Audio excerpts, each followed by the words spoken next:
What if the thing standing between you and everything you want is you trying to get it? Think about the last time you really wanted something, a person, a job, a version of your life that felt just out of reach. What did you do?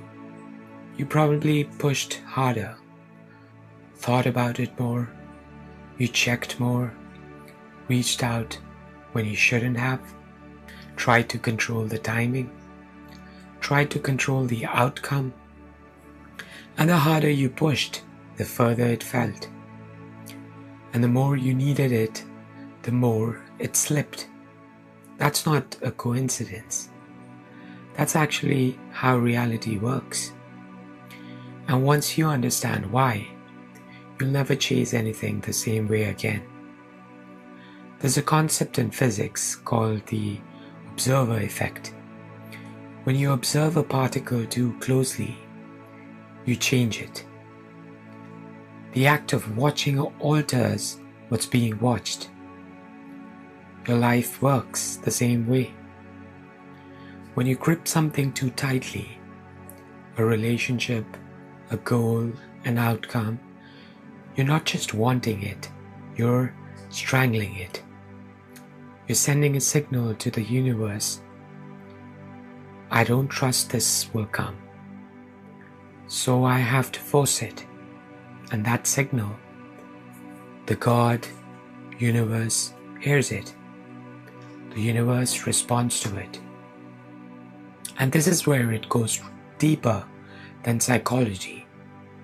Every major tradition in human history points to the same paradox. Jesus said, "Whoever loses his will find it." Tao Ching says, "The usefulness of emptiness." Buddhism calls it non-attachment. Sufism calls it surrender. Even modern psychology calls it the flow state. That thing that happens when you stop trying and everything suddenly clicks. They are all pointing at the same door. The moment you stop gripping, something shifts. Not metaphorically, but actually. Doors start to open, people appear, opportunities come from angles you could have never thought of. Most people call it luck, but it's not luck. It's what happens when you finally get out of your own way. Here's why this actually works, and I want you to really sit with this.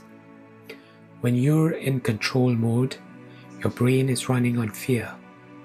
Fear that it won't happen, fear that you're not enough, fear that time is running out. And a brain running on fear is a brain running in survival mode.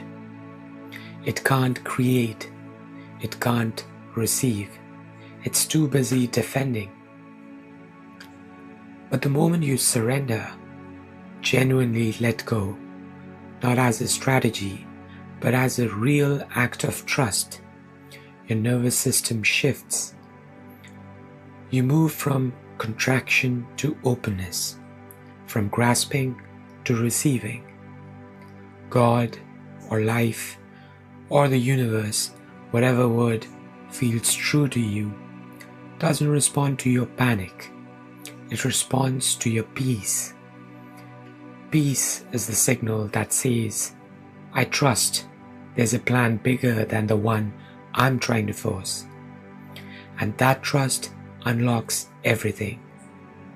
Now, I'm not telling you to be passive. Letting go is not giving up.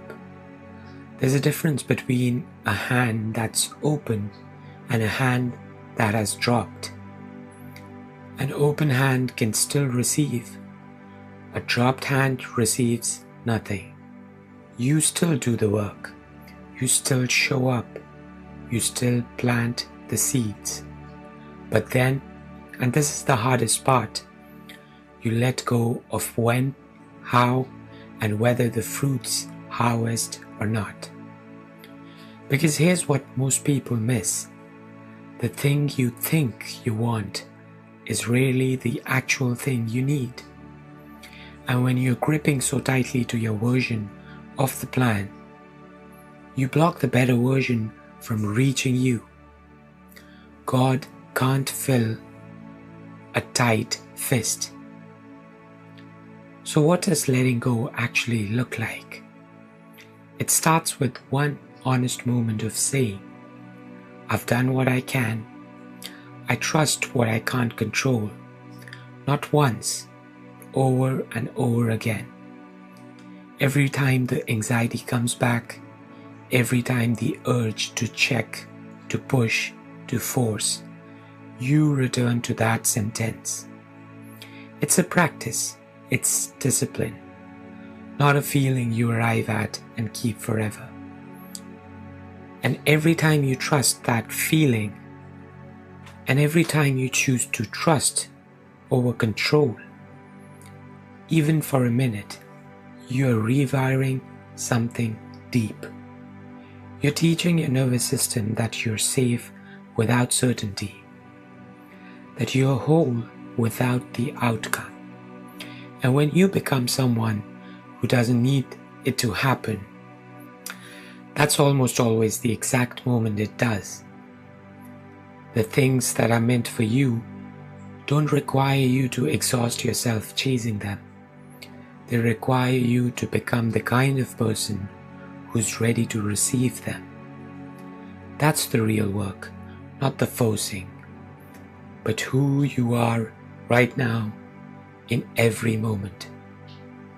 Let go, not because you've given up, but because you finally trust enough to.